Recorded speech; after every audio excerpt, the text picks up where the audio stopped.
song is talking about the first ladies, the ones that's been holding it down through the years.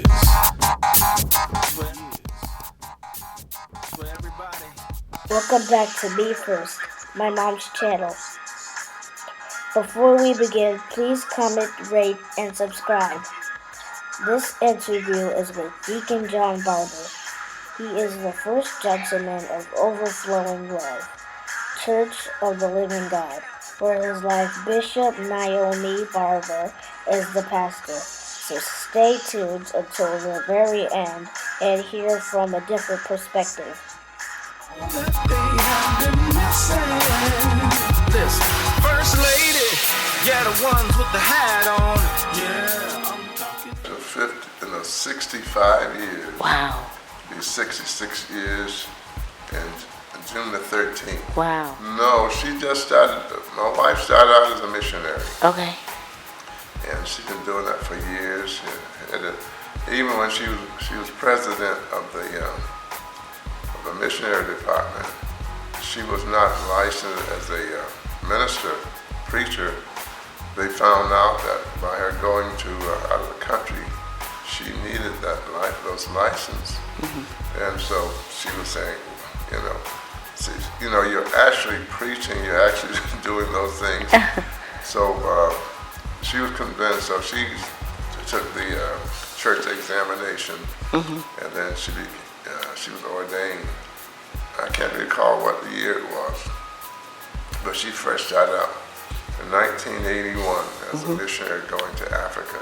Wow. It had to be after we moved into the new church on Whitney Street in 1983. Mm. It had to be a little after that, around that time. Wow. When Bishop White ordained her as minister. Mm-hmm. But she hasn't been pastoring since the year 2000. Okay. And it was a very strange thing after Bishop Marshall passed. Mm-hmm. They had a minister here for about 20 years. Mm-hmm. And they wanted her to move on.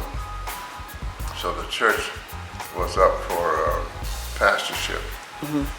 My wife did not apply for the position until she talked it over with the family, and she said, I don't think I'm eligible for that. And she began to make excuses. But what happened is that she asked the bishop, the wife said, well, there are other people ahead of you, Since she made up her mind to become pastor, she was the last one. And so Bishop White said, I'm going to pray about it. And so he began praying about it. He said the Lord showed him that she should be the pastor. Well, the Lord had given it to me that she was to be the next pastor. Wow. Because she was doing so much pastoral work. Right. She had been speaking and during our conferences, and things like that. So one of our bishops said to her, you've been pastoring. When you're pastoring all these people in the foreign mission department. And she said she didn't look at it that way. She said, you've actually been pastoring, because she was over the foreign mission as vice president for 4 years. Then she became president for another 4 years. And then after that, she gave it up to someone else. But during all of that time, she never thought she would be a pastor. But she loved foreign mission. She loved foreign mission and mission. So she's still a part of it. But we were at First Church, and they were all Bishop White, who was over New England, what we called diocese at the time. He announced that she was going to be the pastor. She trained and taught a lot of missionaries in our church. Mm-hmm. And she had a lot of positions in the church. Usher president one time, she was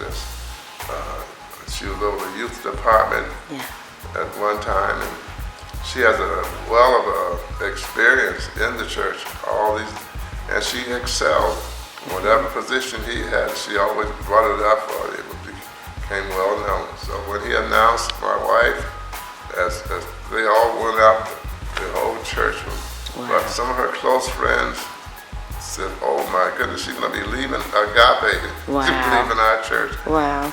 Like that, and some of them was rejoicing while others was crying. Right.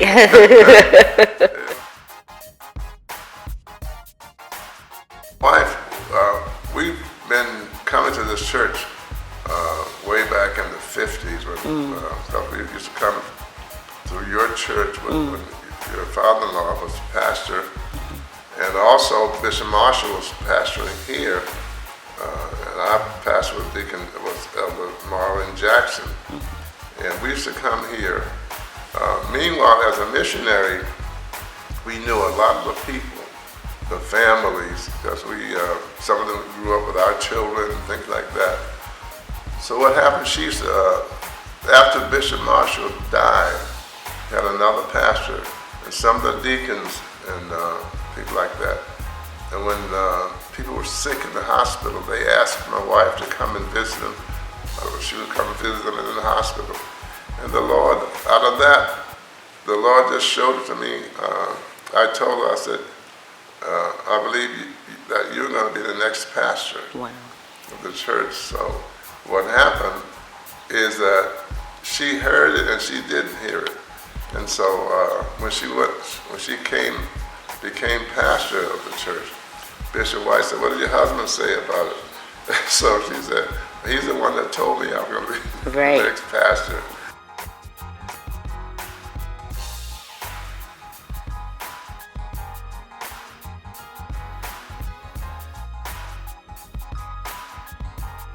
At the time, I was chairman of the board at the church. And at the time, Bishop White, how close we were, we used to have anniversaries together. After he became bishop, what he used to do, he had to travel a lot for his position. He used to leave me in charge. So I asked Bishop White, I said, we need an assistant pastor. And so I convinced him to have assistant pastor. So he made his son, Jesse White Jr., to become the assistant pastor. So I didn't have that when he went out. I didn't have that problem. But he would go out, Deacon Barber's in charge, he just felt that, and I would handle it. And they honored me and showed me respect like that.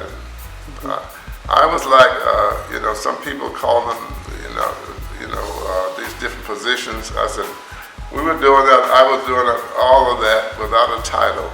So I decided to just, do my position, and I would watch what the trustee board was doing, because I knew everything about the church.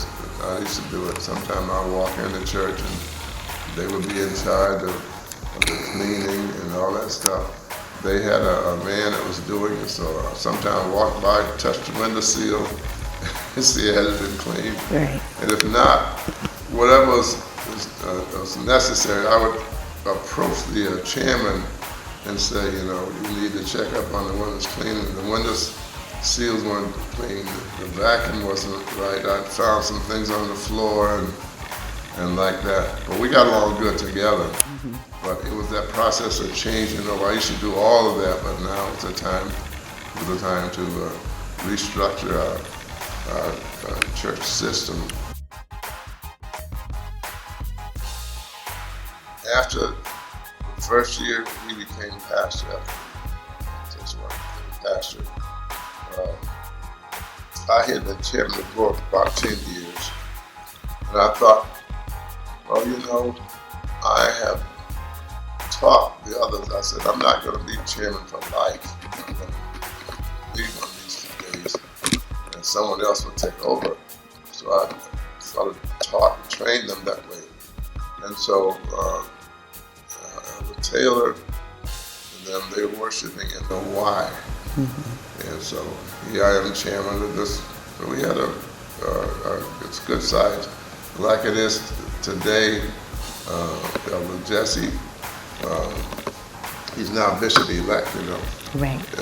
He took over. He was always a good teacher.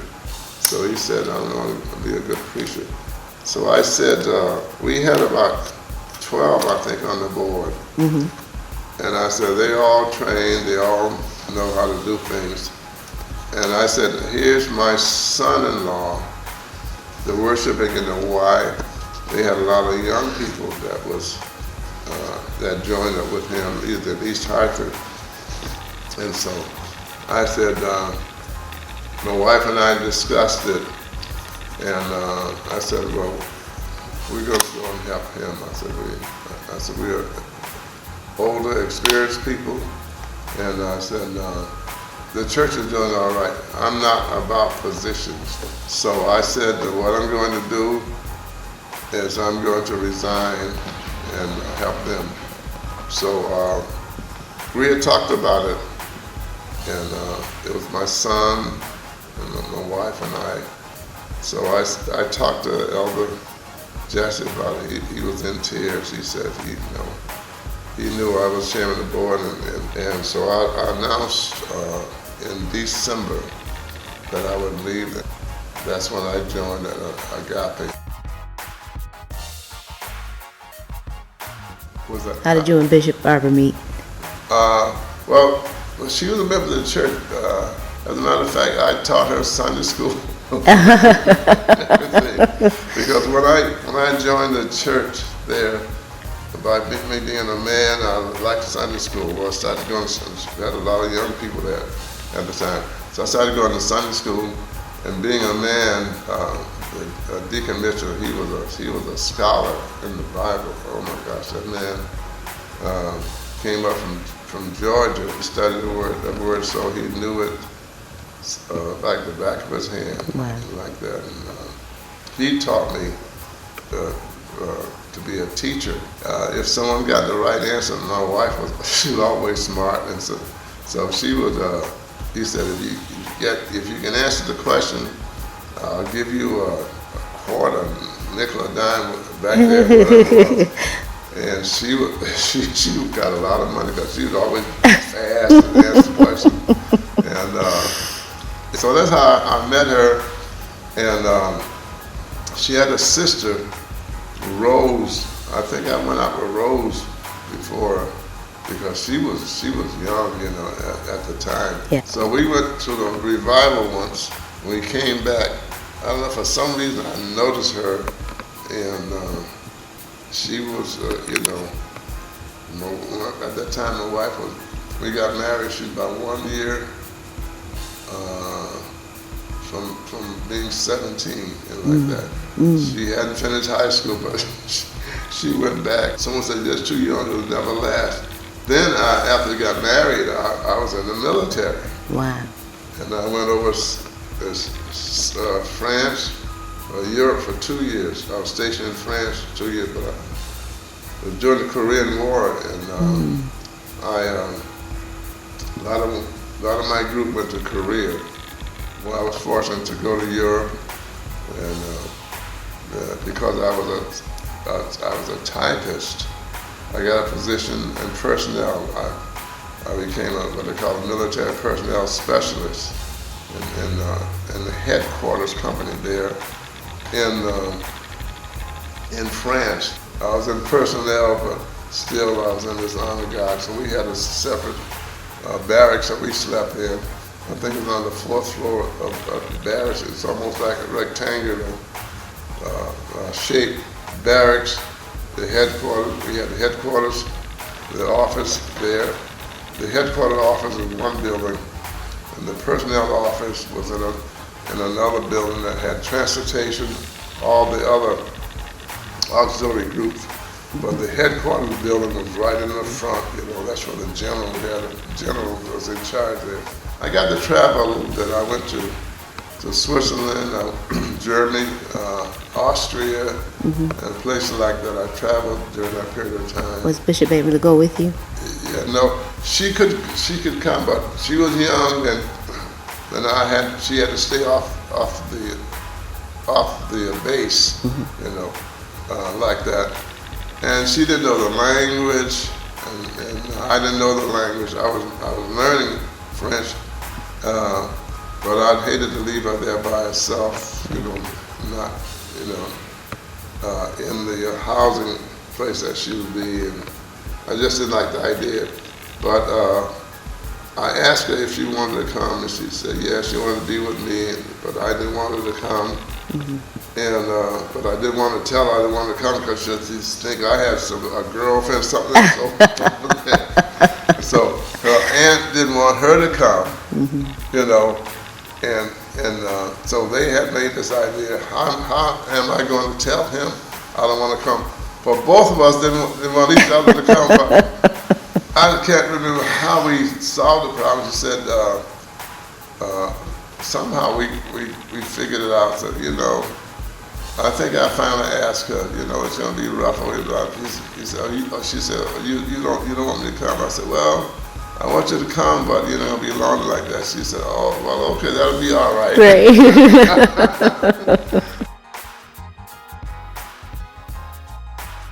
How long after did you have children? We had children. Actually, we were married in 2 years. The following year after I came home. Yeah, after I came home, we had our first child. And how many do you have? We had 4. She wanted 6 girls. Oh my God. And I said, no way, I don't want 6 No. And so my wife had, my son was John was the third child. He was a boy, so she was very happy. Then we had Stacy,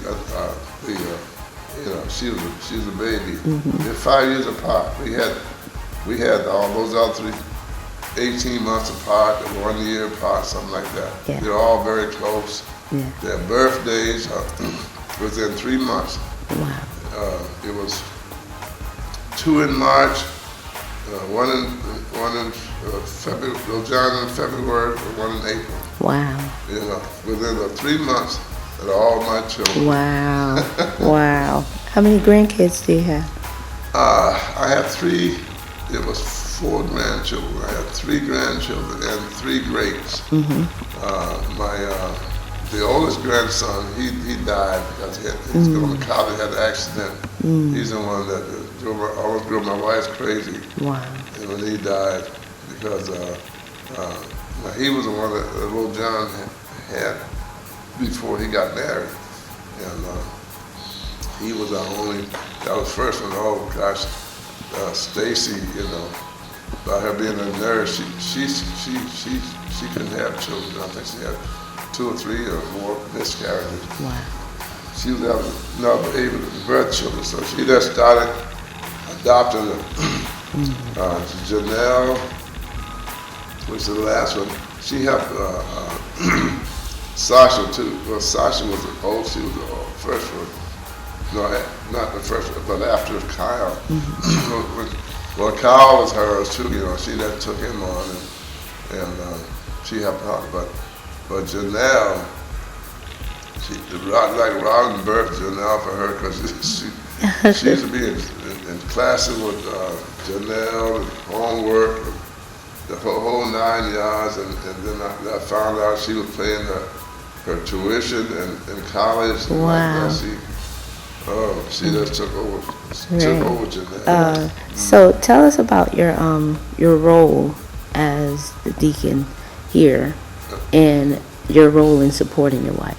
What I do here at the church, I don't accept any roles or position, except we got down to the fact that I had to take some financial roles because I knew how to do it, because I've been in the church, gosh, with finances all my church life, like that. Right. Even my position in the general church, financial secretary and all those for the foreign mission, financial secretary for the general church, about almost 18 years, and then I'm on now the finance team So what I do in the church locally, because of my experience in that area, I haven't trained a finance group here. I work with like I do today, but at first we didn't have these positions, so I had to fill in for the banks and sign the checks and things like that.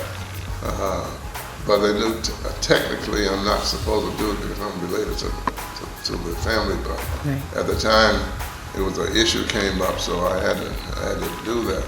But I do again mostly training and the finances of the church and the training deacon. So right now, the fact that I'm senior deacon, I train all the deacons now that are under me. If they became deacon, they had to take the training under me. And so we have deacons and deaconesses, and we call ours the diaconate board because of the title of, we have male and female deacon and deaconess. And I do a lot of teaching in other churches and other organizations I've gone out in New Jersey and so forth like that. We also brought into our local church and to our national church the Deacons College. We call them the Brothers College, and we do that. We use that in official ceremonies. We also do it every first Sunday, like that.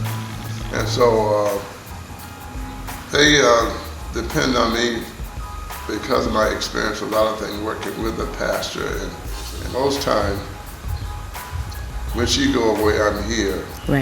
And most times, if I go away for a church appointment or something like that, she stays here, and we sort of split it up in that fashion and in that way. They don't have a title for the spouse of a female pastor. So my wife said some of the men in the group said first man said no, stuff like that. I'm not first man. I'm going to write a letter to them to form a title for the pastor because I've been wanting to do that. I may call them first gentleman, something like that. I want to stress the fact that the female pastors have to do the same thing as male pastors do for their first ladies. And I find that all of them don't do that, but the church respects me as the first man, as the husband of the pastor. And they honor me like that. Sometimes when they testify, someone get up and say, honor the pastor and Deacon Barber and things like that. And they're very respectful of me like that. And I respect them for the same. In our organization, we have, for the first time, female bishop. And that's, some of them like it and some of them don't like it. So I'm always the guy that, I don't like the word the guy, but the person that's up front when the pastor's not here. They usually refer to me as, you know where the pastor is, and they always like that. and like that. So they have this respect for me, but not in the same way as they do for first ladies, like that. They don't have a title for me, and it's throughout our church for the women pastor. But I'm trying to. As a matter of fact, I was thinking the other day about writing a letter and have them to decide, make it official.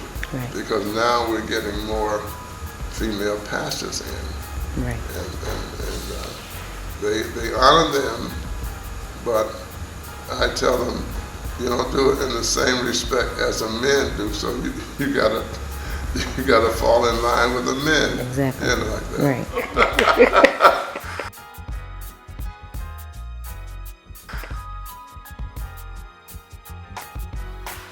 I tell them,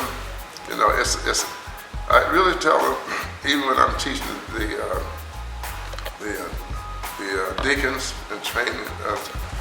I tell them it is a God thing.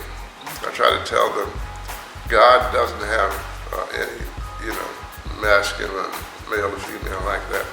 So when God appoint a pastor, if she's a woman, he wasn't thinking of her as a woman. You have to take it as something the same way that you take the man.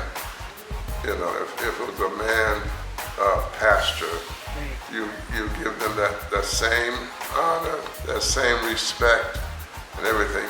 I said because the female pastor is not there because she's a female. And neither the man there is because he's a man, but he's there because he's God's vessel. God and is appointed. I say it's a spiritual thing.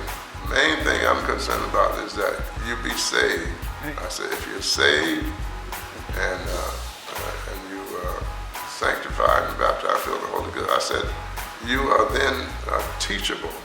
Also the leaders that are the first man, or first gentleman, you might say, you have to realize you have to honor that pastor because she's your pastor, she's your wife, and she's also your the head.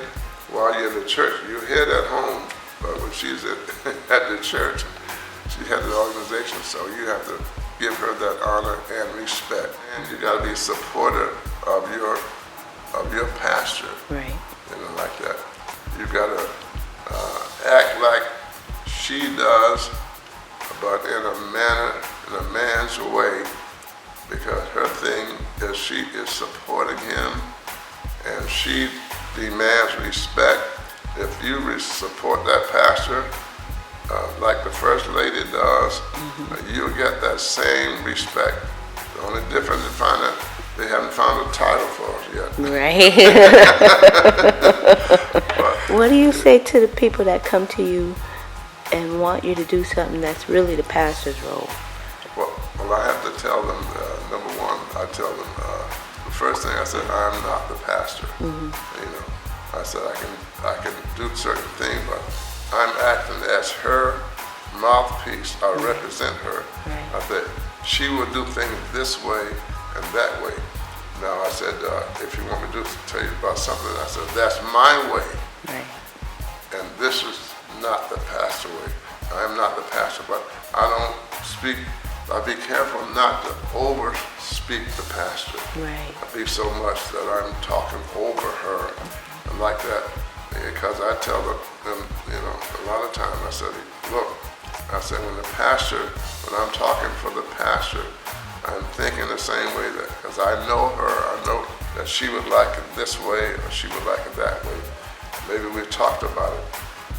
But then I said, if you want me, what is your person? I said, well, I can't go with a pastor. I can only go so far.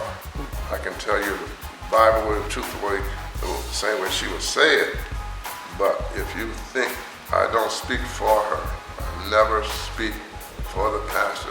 I say, this is what the pastor would say, but I cannot overspeak her because I'm under her in the sense that she's over me as pastor.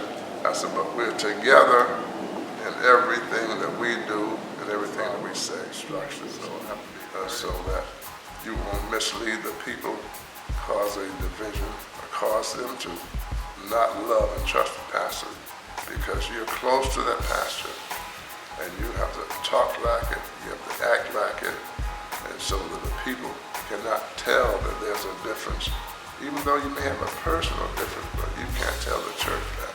You can't tell the other people that. Do not talk against the pastor. Don't talk against your wife. Talk up for her. He always, on the side, he'll do the pedal.